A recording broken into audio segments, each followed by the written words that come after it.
ፍሎሪያን ቪርትስን ለማስፈረም የሚደረገው ፉክክር በማንቸስተር ሲቲ በሊቨርፑልና በባየር ሙኒክ መካከል በጣም ከፍተኛ በሆነ መልኩ ተጧጡፎ እየቀጠለ እንደሚገኝ የሚጠቁሙ መረጃዎች ናቸው በስፋት እየወጡ የሚገኙት።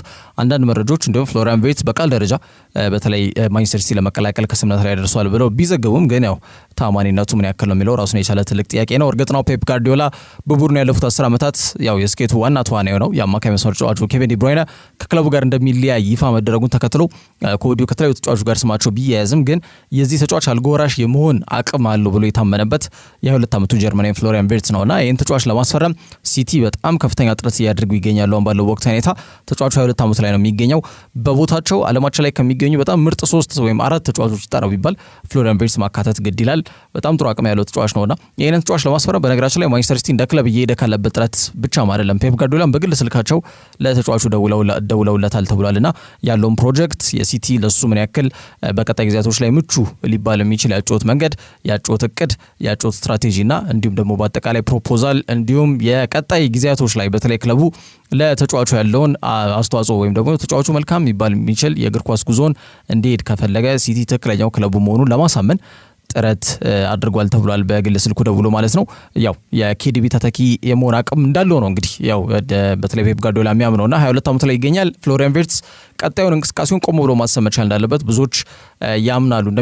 እንደሚታወቀው በሲቲ ቤት የጋርዲዮላ ቀኝ እጅ የተባለ የሚጠራው የቡድኑ ቴክኒካል ዳይሬክተር ቼኪ ቤግርስታይን ከዚህ ዓመት በዘለለ በክለቡ ይቆያል ተብሎ አይገመትምና የስራ ኃላፊነቱን ለሁጎ ቬና ያስረክባል። ሁጎ ቬና ደግሞ የሩበን አሞሪም የቅርብ ጓደኛ እንደሆነ ይታወቃል። በስፖርቲንግ ሊዝበን ቤት ስፖርቲንግ ዳይሬክተር ሆኖ የሰራ ግለሰብ ነውና ቪርትስ ባሳለፍነው የውድድር ዘመን ሌቨርኩሰን የጀርመን ዲኤፍቢ ፖካል እንዲያሳኩ እንዲሁ ምንም ጨዋታ ሳይሸነፉ ደግሞ የቡንደስሊጋ ክብርን ያሳካው የዣቪ አሎንሶ ስብስብ በጣም ዋና ተዋናይ ከሚባሉ ተጫዋቾች መካከል አንዱ ነው።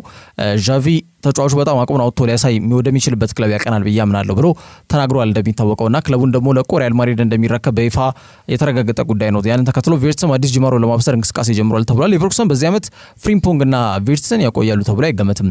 በጣም ይከብዳቸዋል። በጣም በርካታ ፈላጊዎች ስላሏቸው ማለት ነው።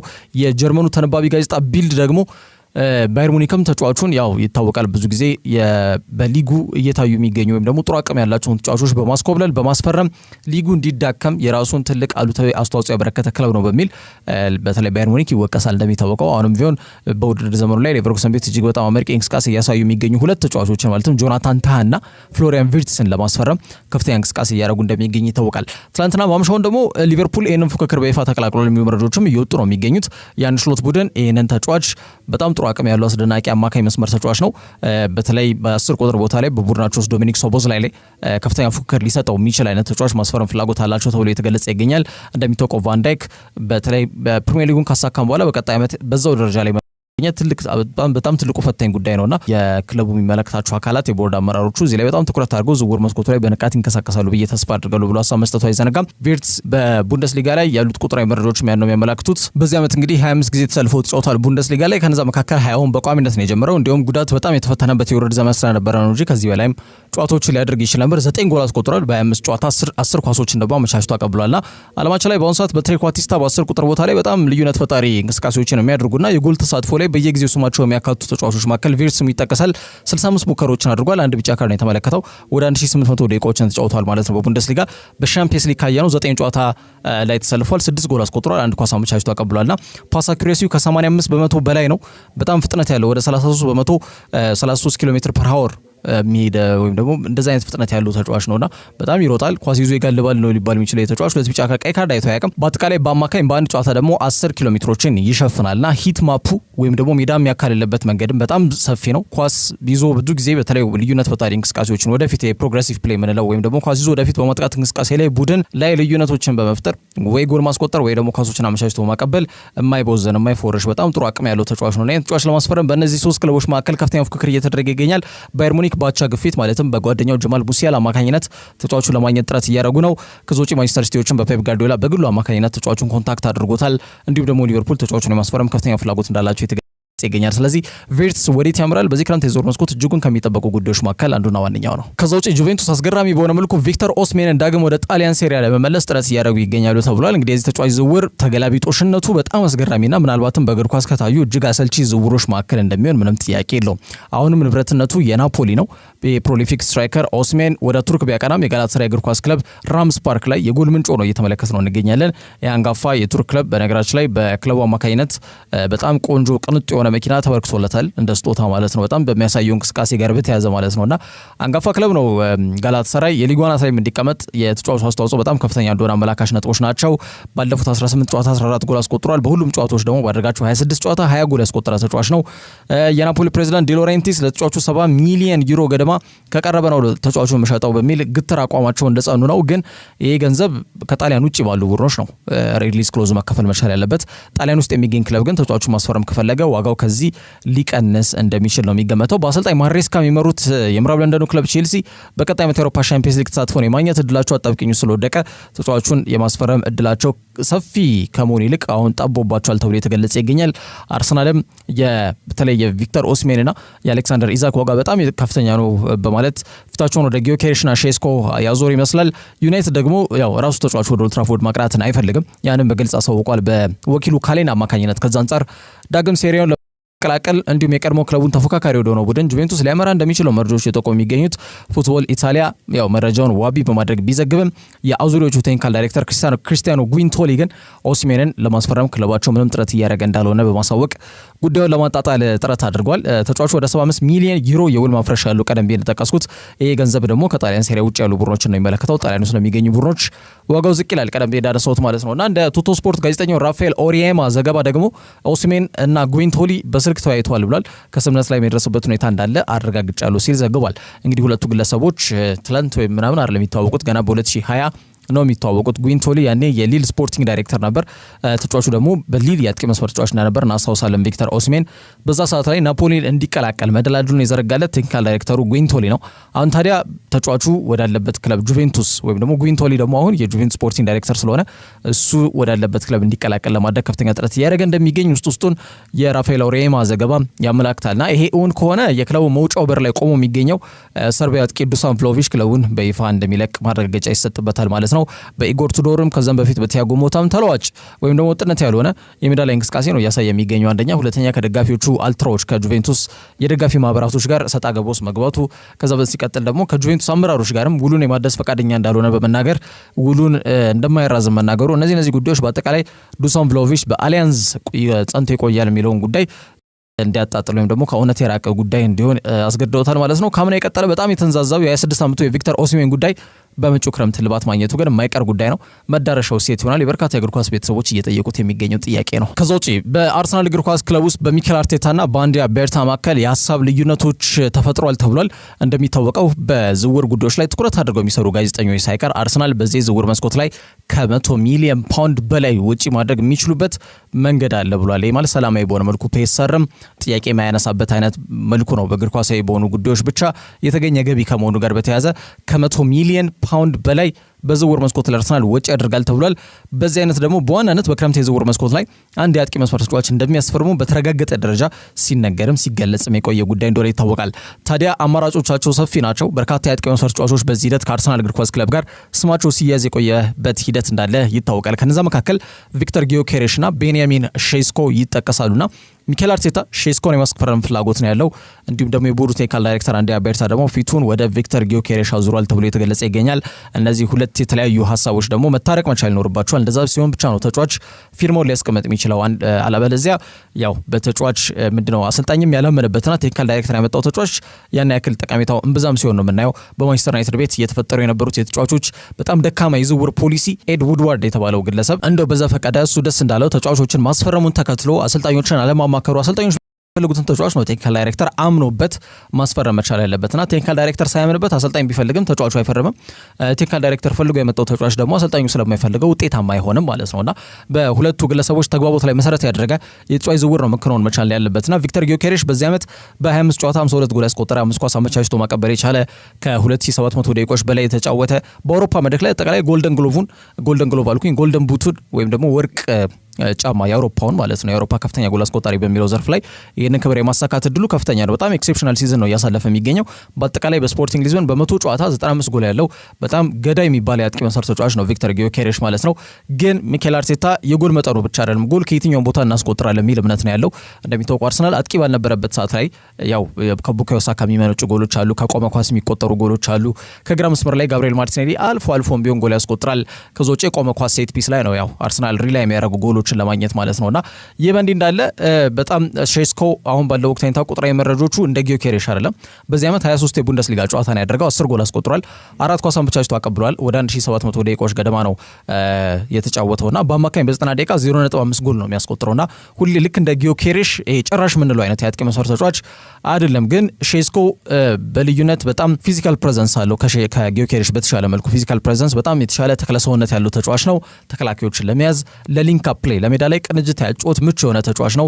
ኤሪያል አቢሊቲ የቆመ በጣም የሚጠቀም አይነት ተጫዋች ነው። በጣም ግዙፍ መለሎ ተጫዋች ከመሆኑ ጋር በተያዘ ብዙዎች ከኤርሊንግ ሃላንድ ጋር እያነጻጸሩት ይገኛሉ ካለው ወቅታዊ የተክለሰውነት ባህሪያቶች ጋር በተያዘ ማለት ነው። ሚኬል አርቴታ እንደዚህ አይነት የአጥቂ መስመር ተጫዋች ነው የሚያስፈልገው ለሊንክ አፕ ለሜዳ ላይ ቅንጅት ያጫወት የሚሆንና እንዲሁም ከቆመ ኳስም መጠቀም የሚችል አይነት ኤሪያል ትሬቱ በጣም ከፍተኛ የሆነ ተጫዋች ነው ማስፈረም የሚፈልገው የሚሉ ጉዳዮች ናቸው እየወጡ የሚገኙትና ሚኬል አርቴታ ሼስኮን እንዲሁም ደግሞ አንድሪያ ቤርታ ደግሞ ቪክተር ጊዮኬሬሽን የማስፈረም ፍላጎት አላቸው ተብሎ በጣም በስፋት እየተገለጸ ይገኛል። በአማካኝ በ90 ደቂቃ 1.7 ጎል የሚያስቆጥር አጥቂን እንዴት ሚኬል አርቴታ ችላ ይላል የሚል ሀሳብ በብዙዎች እየተሰነዘረበት ይገኛል። እንዲሁም አርሰናል በተለይ በሳምንት እስከ 190,000 ፓውንድ ተጫዋቹ የሚያገኝለትን ኮንትራት እንግዲህ አቅርቧል ተብሎ መረጃዎች በስፋት እየጠቆሙ ይገኛሉና ሚኬል አርቴታውን ነገርየው ሆልድ እንዲደረግና ሼስኮን ለማስፈረም ክለቡ ጥረት እንዲያደርግ ፍላጎት አሳይቷል ተብሎ የተገለጸ ይገኛል። ይህንን ነገር እንግዲህ ማስታረቅ ይጠይቃል። አለበለዚያ በዝውውር መስኮቱ ላይ በጣም ግራ የተጋባ ውሳኔዎች ሊወሰኑ ይችላሉ ተብሎ ነው የሚታመነው። አንድሪያ ቤርታ ጊዮኬሬሽ እንዲፈርም ፍላጎት አለው፣ ሚኬል አርቴታ ደግሞ ሼስኮ እንዲፈርም ፍላጎት አለውና ሁለቱን ግለሰቦች ያስታርቃል ማለት አስታራቂ ሀሳቦች ይመጣሉ የሚለው በቀጣይ ጉዳዮች ላይ ወይም በቀጣይ ጊዜያቶች ላይ እንዲጠበቅ የሚያደርገው ጉዳይ ነው። ከዛ ውጪ ብራዚላዊው የክንፍ አጥቂ መስመር ተጫዋች ሆነው ሮድሪጎ በድጋሚ በሪያል ማድሪድ ማሊያ መጫወት እንደማይፈልግ አሳውቋል ሲል ለክለቡ ቅርብ የሆነው ምንጭ ማርካ ዘግቧል።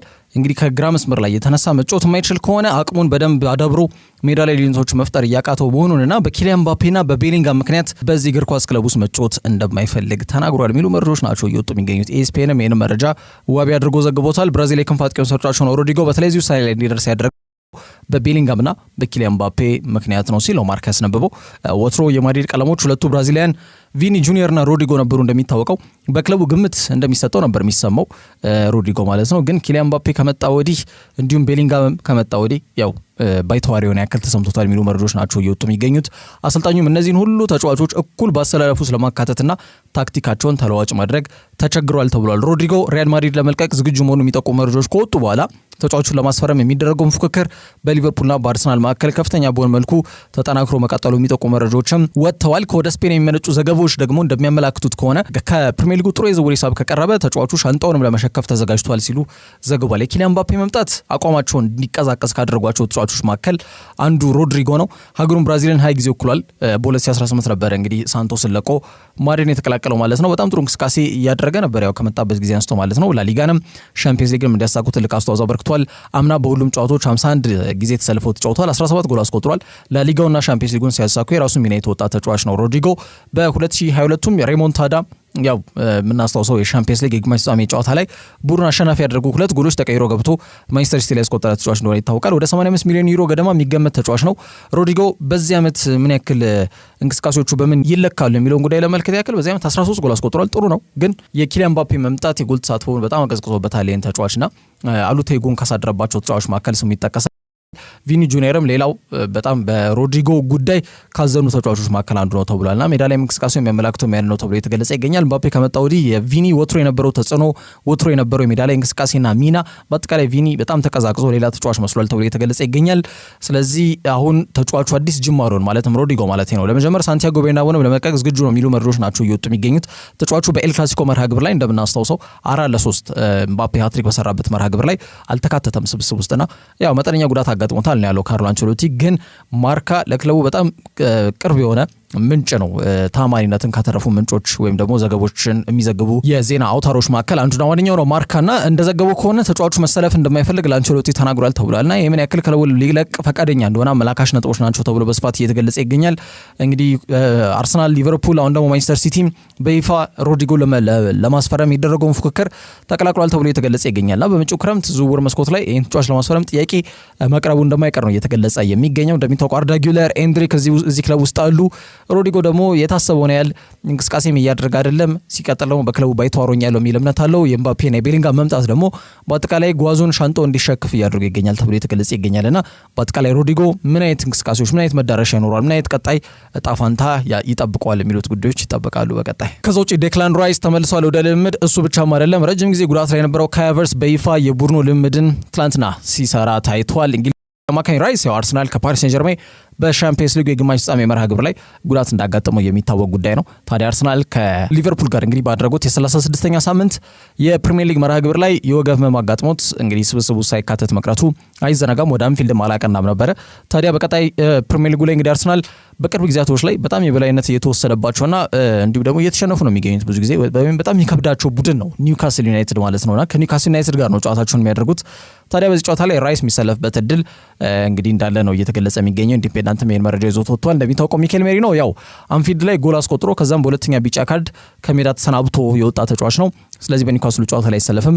ጆርጂኒዮም ጉዳት ላይ ነው የሚገኘው። የአማካይ መስመራቸው አርሰናል ሳስቶ እንዳይቀርብ ስጋት ላይ ናቸው የሚል ሀሳብ ሲሰነዘር በነበረበት ሂደት ላይ ራይስ ከጉዳት ተመልሶ እንግዲህ ከቡድኑ ጋር ትላንትና ልምምድ መስራቱን ታይቷል። ትላንት በሶባ ሪያሊቲ ሴንተር ልምምድ ሲሰራ የታየው ዴክላን ራይስ ብቻም አይደለም። ረጅም ጊዜ ጉዳት ላይ የነበረው ተጫዋች ካይ ሃቨርትዝ እንዲሁም ደግሞ ሊያንድሮ ትሮሳርድም ልምምድ ሲሰሩ ተስተውሏልና ሚኬል አርቴታ ራይስ ያው በኒውካስሉ መርሃ ግብር በጣም አግሬሲቭ ፊዚካል ፕሌያቸው ላቅ ያለ ተጫዋቾች ናቸው፣ ወይም ደግሞ ይሄ ሽኩቻ የሚመቻቸው አይነት ኳስ ለመንጠቅም እንዲሁም ደግሞ በአጠቃላይ የሜዳ ላይ እንቅስቃሴያቸው በአማካይ መስመር ላይ ያሉ ተጫዋቾችም ሆነ በተከላካይ መስመር ተጫዋች ላይ ይበልጥ ይሄ አቅማቸውን ክህሎታቸውን አለ። እርግጥ ነው ግን ደግሞ ፊዚካል ፕሌያቸው ላቅ ያለ ነው። ይሄ ቡሊ ቦል ነው የሚጫወቱት ብዙ ጊዜ ይባላል፣ ወይም ደግሞ ይሄ አዳፍተህ ኳስ ተቀበሉ አይነት ያጫወት መንገድ በተለይ ኳስ እነሱ ጋር ካልሆነ በስተቀር ብዙ ጊዜ ጥፋትን ለመስራት ግብዝ የሆኑ ተጫዋቾች ናቸው ይባላል። ያው ብሩኖ ጊሜሬሽ ከዛ ውጪ ሌላው ብራዚላዊ ጆኤሊንተንን ጨምሮ በተከላካይ መስመር ላይ ያሉት እነ ፋቢያን ሼር፣ ስቬን ቦትማን ያንን ባህሪ ያንጸባርቃሉ ዳምበርንን ጨምሮና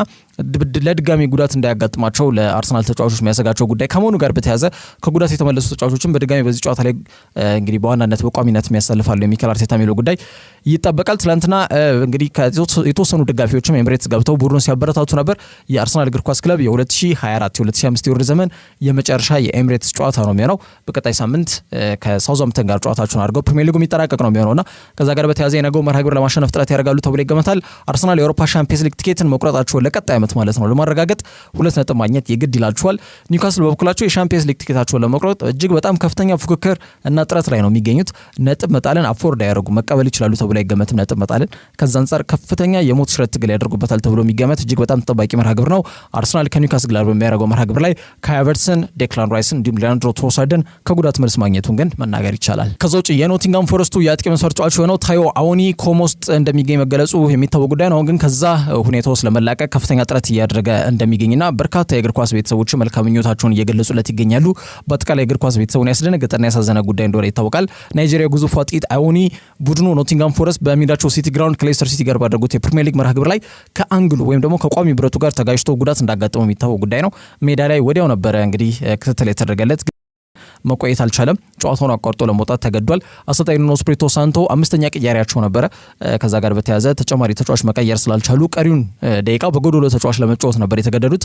ተጫዋቹ ወደ ሆስፒታል ካመራ በኋላ የሕክምና ባለሙያዎቹ ወዲያውኑ የቀዶ ጥገና የሚያስፈልገው አይነት ጉዳት ምናልባትም ህይወቱን ሊያሳልፈው ይችላል በሚል ወዲያውኑ ተረባርበው ነበር የቀዶ ጥገናውን ያከናወኑለት። ከዛ በኋላ ነው እንግዲህ ተጫዋቹ ኮማ ውስጥ መግባቱ የተነገረው ማለት ነው። የልብ ምቱን ለመቆጣጠርና ያለበት ሁኔታ አሁን ባለው ወቅት ሁኔታ የተረጋጋ ነው ሲሉ እንግዲህ ሀሳብ ሰጥቷል የሕክምና ክፍሎቹ ማለት ነው። ተጫዋቹ ሙሉ ለሙሉ በሰላም ከኮማ ወጥቶ ሕክምናውን ደግሞ እንዲከታተል የሚያስችል አቅም እንዲያዳብር ሁሉም መልካም ምኞቱን እየገለጸለት ይገኛል። ሁኔታው ግን አስደንጋጭና አሳዛኝ ስለመሆኑ ማንሳት ይቻላል። ከዛ ውጭ የቀድሞ ብራዚል ድንቅ አማካይ መስመር ተጫዋች የሆነው ካካ እንግዲህ አሰልጣኝ ካርሎ አንቸሎቲ አማካሪና ምክትል አሰልጣኝ ለመሆን ተቃርቧል ተብሏል።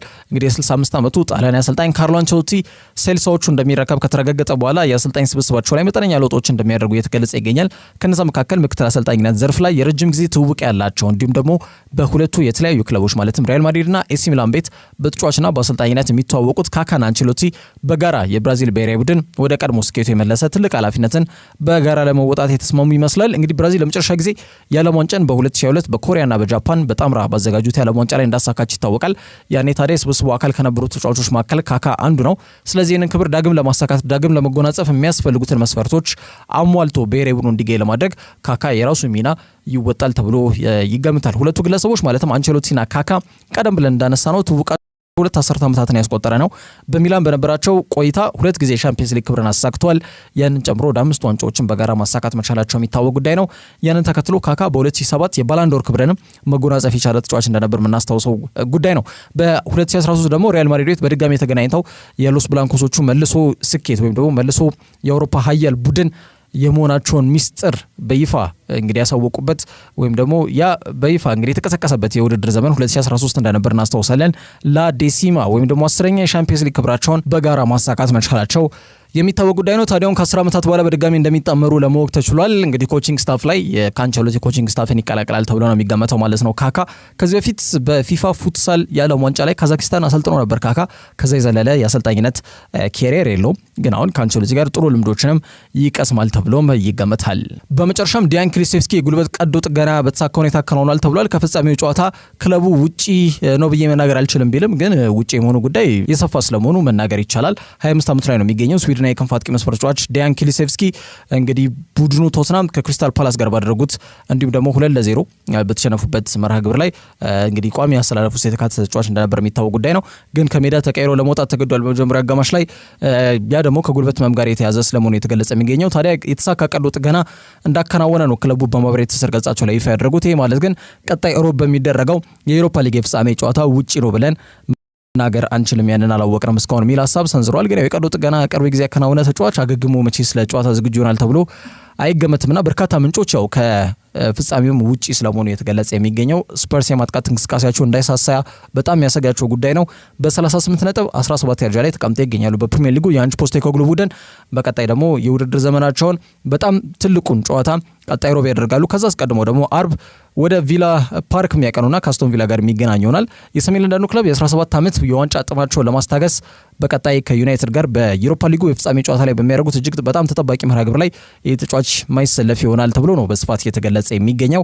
ጄምስ ማዲሰን እንደማያገኙ ይታወቃል። ከዛ ውጪ ሉካስ ቤርግቫልንም አያገኙም በዚህ መርሃ ግብር ላይ ማለት ነው። አሁን ደግሞ ሶስተኛውን ተጫዋች እንግዲህ ዲያን ክሊሴቭስኪ የቀዶ ጥገና ማድረጉን ተከትሎ የዚህ የአመቱ በጣም ተጠባቂ ጨዋታቸው ላይ የመሰለፍ ዋስትና እንደሌለው መታወቁ በትልቁ ያሳሰባቸው ጉዳይ ስለመሆኑ ማንሳት ይቻላል። ለዛሬ ያዘጋጀኋቸው ስፖርታዊ መረጃዎች እነዚህን ይመስላሉ። ብያላችሁበት ጥሩ ጊዜ